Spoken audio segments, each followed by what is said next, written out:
પ્રવીણ, પાકિસ્તાન સાથે યુદ્ધની આશંકાના પગલે કેન્દ્રીય ગૃહ મંત્રાલય દ્વારા મોક ડ્રીલના આદેશ આપવામાં આવ્યા છે। ત્યારે ગુજરાતના 18 જિલ્લાઓમાં આવતીકાલે સાંજે 4 થી 8 વાગ્યા સુધી સિવિલ ડિફેન્સ મોક ડ્રીલ યોજાશે, જ્યારે 7:30 થી 8 વાગ્યા સુધી બ્લેકઆઉટ થશે। અંધારું થતાં જ ઔદ્યોગિક વિસ્તારો સહિત તમામ સ્થળે બ્લેકઆઉટ કરાશે। ગુજરાતના સુરત, વડોદરા, કાકરાપાર, અમદાવાદ, કચ્છ, ભુજ,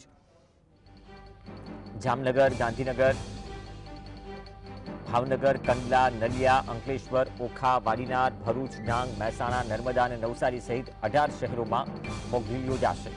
અંધારું થતાં જ ઔદ્યોગિક વિસ્તારો સહિત તમામ સ્થળે બ્લેકઆઉટ કરાશે। મોક ડ્રીલને લઈને મુખ્યમંત્રી નિવાસસ્થાને મહત્વની બેઠક યોજાઈ, જેમાં ગૃહ રાજ્યમંત્રી હર્ષ સંઘવી, મુખ્ય સચિવ, ડીજીપી, ડીજી સિવિલ ડિફેન્સ સહિતના અધિકારીઓ અને નેતાઓએ હાજરી આપી। 20 જિલ્લાના કલેક્ટર અને અધિકારીઓ સાથે મોક ડ્રીલ સંદર્ભે વિડીયો કોન્ફરન્સ દ્વારા મુખ્યમંત્રીએ ચર્ચા વિચારણા પણ કરી। મોક ડ્રીલમાં 13,000 નાગરિક સંરક્ષણ વોલન્ટિયર્સ અને 44,000 હોમગાર્ડ્સ પણ ભાગ લેશે। આ પ્રકારની વિશાળ ડ્રીલ 1971 પછી પ્રથમ વખત યોજાઈ રહી છે।